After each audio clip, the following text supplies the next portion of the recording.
Baba, hey, where then go?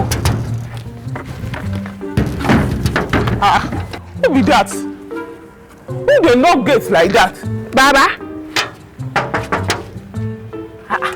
See, somebody go use in common sense. Who be that? Baba?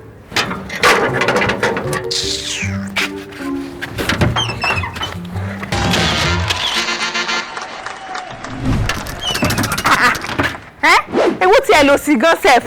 Say, you don't see me say I dey knock since morning. Now you? I just dead there. They knock. Eh? You don't hear my voice? Since morning, where are they knock? Eh? Say you don't recognize my voice again. You see me have memorized my voice. Share your voice be like my salary. I mean, now you dey inside that new note where they just do. Maybe you dey just employ yesterday. Eh? You don't even wait at all. You don't dey show your true color. Egbenulo, do you know how many hours where are they for outside? Where are they knock? Where you dey? So why you not break the gates now? If I open my brake cam, bring the gates down, then fly and enter. Look at this thing, knock your head for you. Whoa. Mind yourself in this company, oh. Because I know myself, oh. Eh? I be responsible, diligent, decent girl. Eh? Kemoso yara inle no so siki. See ya, nonsense. Responsible, diligent, decent girl. Which kind of English language be that one? Hey! Wow, for who know hear English for this company. This girl no go take here. Eh? It concern me.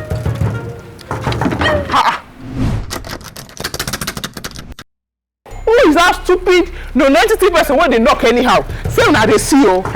Shey today na today. Make una kukuma break the gate now. Make una break am.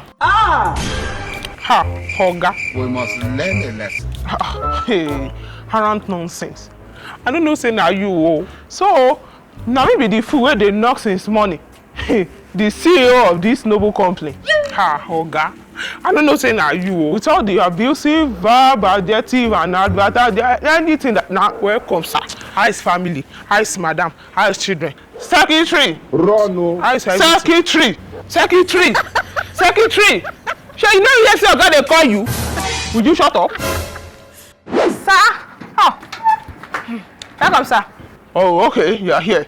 Prepare a sack letter. Blood of Jesus. Okay, sir. Yes, sir. And bring it to my office. Let me sign as soon as possible. Arrant nonsense. Oga, you never reach like that. I don't know say na you dey know. Put on this salt in my office. You hear me wetin I do now. Na that girl. Oga, MD. Hey, what happened? What happened here? Even na that girl dey back the gate anyhow. That stupid cleaner wey una just collect. Na she dey know pa wey I just shout say who be that fool now. Na just small thing I talk. So why you not crying? Make I no cry. Do you think I go and type sack letter? Yeah, I'm not typing any sack letter. Oh. So if he sack you now, let me go to leave my post. I be come open gates, go dey buy food, go dey do all those things for sick. Me? A whole me. Hey. This secretary is not picking up again. And I'm calling her to just come and photocopy this thing. Is very urgent.